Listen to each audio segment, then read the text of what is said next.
John Carpenter's The Thing is a film that hardly needs much of an introduction. It's one of the greatest of all horror science fiction films, one of the greatest remakes ever produced, and one of John Carpenter's very best and most acclaimed movies. And it is the first part, of sort of an unofficial trilogy from Carpenter, what he pegs to be the Apocalypse trilogy, where forces bring about the end of all times, basically. Apocalyptic material we're dealing with, and there's this first part, The Thing, followed by Prince of Darkness, and finally In the Mouth of Madness. So this is the first entry in this trilogy, and it definitely does deal with uh, a terrible dilemma that the characters have to deal with, in that it does pose a very crucial threat to the entire world. This takes place in Antarctica, where the group of researchers at this facility, they encounter this aggressive alien being that is quite unlike a lot of these types of beings we've seen in other kind of killer alien types of movies, where it's this malleable force. It's basically very aggressive in its reproduction, where just about every single fiber of this being is able to reproduce, and every single part of it is its own unique being, basically. So it is able to infect the the researchers and infect this group of men. And what it really kind of amounts to is the mistrust and paranoia that takes over this group as they try to figure out who may be infected, who may be actually human, and who may be this alien being that does have the ability to infect and to duplicate to exact perfection the human form. So that's kind of what they're dealing with in the movie, and it's just an unfortunate set of circumstances that has them confront this. Where we see in the beginning of the film, it's brought upon by a dog that has escaped from this other nearby facility, this Swedish facility, Norwegian facility, I should say, and there's confusion as to why these men are trying to kill this dog, and they take it as their own, and that's where the infection begins. And kind of what's interesting about this movie and how it does infect the host is that we never really see this process, right? So we never quite see exactly how it takes over. Like there's hints of it, but in a lot of cases, beneficial to obviously the mystery and paranoia that sets everything up, is that this stuff happens off screen. So we don't quite know who to trust, who's human, and all of that. So it's very well done in kind of this mysterious paranoid nightmare that befalls this group of unfortunate men, who come to find out a little bit more about this alien species, and how the Norwegians, they did uncover this flying saucer from deep within the cold, and it had must have been there for thousands upon thousands of years. It's able to lie in wait, to freeze itself, and awaken, and take over. And what's so insidious about this alien is that with ease it can infect, and can do so quite quickly. And if it does reach civilized world, there's pretty much no chance of the human race surviving. Like one of the characters, the Dr. Blair, played by Wilfred Brimley, he kind of like runs like a little simulation of how long a complete infection would take place, and I think it's just about 27,000 hours is the estimate that the entire world would get infected. So that's a scary thought, and that is apocalyptic. It truly is, and in thinking about uh, this infectious plague monster kind of thing, I mean, I guess you can't quite help but think about modern day with how we're doing with our terrible, horrifying pandemic that unfortunately isn't showing too many signs of stopping, and how there is a little bit of paranoia to it too. Like with this, COVID-19, it has such a long gestation period that you can't see someone and say, oh, they're sick, I'll stay away from them. No, there's about a 2 week period where a person can look, sound, feel completely fine, unknowingly having this plague within them and infecting others. So that kind of causes a little bit of paranoia, doesn't it? And that it reflects quite well in watching this film. So that's something to think about, I'd say, and kind of makes it all the more chilling. But of course, during the time this came out in 1982, that wasn't necessarily the MO. I know some people have made comparisons to the AIDS crisis as well in the 1980s. But from what I understand, with Carpenter's own words on the film, this was kind of coincidental. Wasn't really intended to be like an AIDS allegory or anything like that, but kind of maybe a little bit.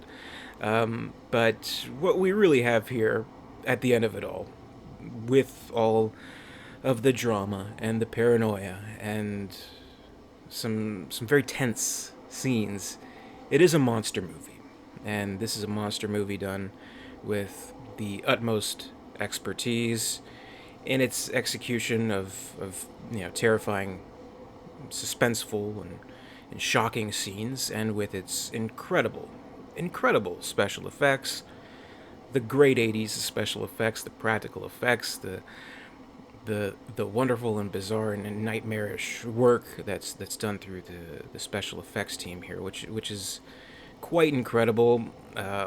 All the stops are played here, and we have the stuff like the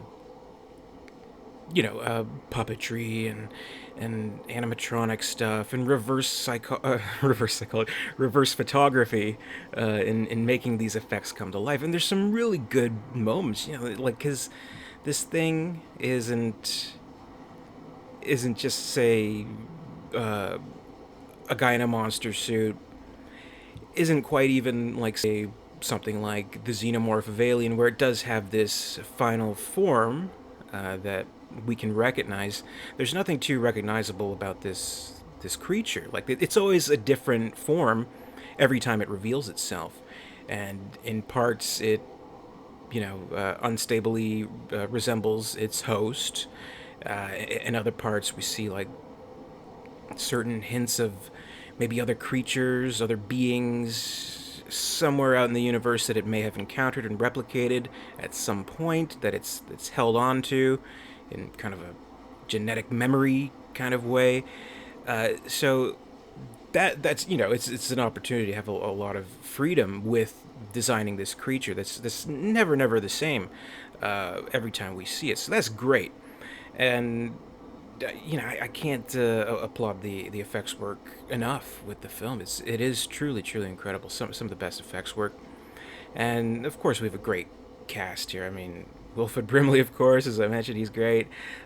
We have Keith David playing Childs, of course, and Kurt Russell, in kind of the lead role, MacReady. He's perfect. He's badass, bearded, John Carpenter, Kurt Russell, and there's nothing quite like a John Carpenter, Kurt Russell role. That's usually some of his best work, and this I would say it is among Kurt Russell's best work. He does have this really kind of like a desperate need to figure things out, to outwit this alien monster, and it is a desperate fight. Like when it all amounts to how the film ends. I mean, it's not necessarily a happy ending. Like we are kind of left with wondering if they were indeed successful and all that. So it kind of plays into that apocalyptic nature of the themes of this trilogy. which, it's unsettling and it's scary. And as we inch closer to the apocalypse every day, it's um, all the more unnerving and all the more frightening to watch all of this play out. But it's a great piece of entertainment, great horror film. Uh, all the technical aspects are there. Great music as well. I mean, Ennio Morricone doing the score for the film. It's terrific. It does quite perfectly match the unsettling nature of the film, and it does have like this desperation and sadness to it. It hits those kinds of notes where it really plays powerfully into the scenes, and it's at the same time not overbearing. Like the music, I would say it is used sparingly enough, where when it's needed, it's greatly effective. But in a lot of moments, especially the action moments of the film, there's not really any music. It just kind of plays out on its own, which I think is extremely effective. Like we don't need additional provocation to really get into these scenes. Like something like the blood test scene, the famous scene of the movie, which is very tense and very kind of understated and quiet until kabloom, it kind of hits that note of chaotic madness, and it doesn't come back from that. So it's a really effective movie in all aspects. And today, I mean, you can quite easily classify it as one of the greats, as a classic. But of course, back in 1982, that wasn't necessarily the case. It wasn't a big hit. It was kind of a bomb, I guess you could say, in part due to having almost direct competition with E.T. That was pretty much the summer of E.T., right? And I don't know, I guess there were some criticisms of the movie. Maybe people did feel it was too dark, too bleak, I guess. And I think there were some criticisms about it being an all-male cast with no women or anything like that. But I don't know. I don't think that's really an appropriate or true, problem with the movie. It's just what it is. It's just this group of guys. So I don't know why it wasn't quite appreciated in its time, but I mean, of course, today we have 2020 vision, and we are able to appreciate the movie for what it is, and it's a great classic. And personally, it is one of my favorites. I mean, aside from Halloween, which I guess is the ultimate Carpenter movie, you can't really top that.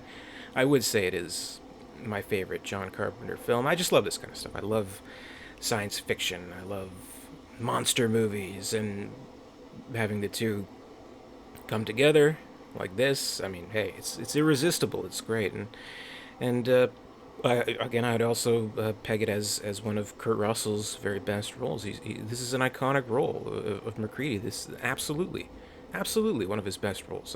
I love it. I love the film. It's if you haven't seen it, I mean, dear God, check out The Thing. It's one of the all-time greats. So that's my review. The Thing. You don't need me to tell you, but in case you do, it's just about perfect. One of the all-time greats. So 31 Days of Horror. We're doing horror movie reviews every day this October 2020. Stay with me for more. Be sure to comment, rate, subscribe, all that good stuff. Stay scared, and until next time, I'll see you later.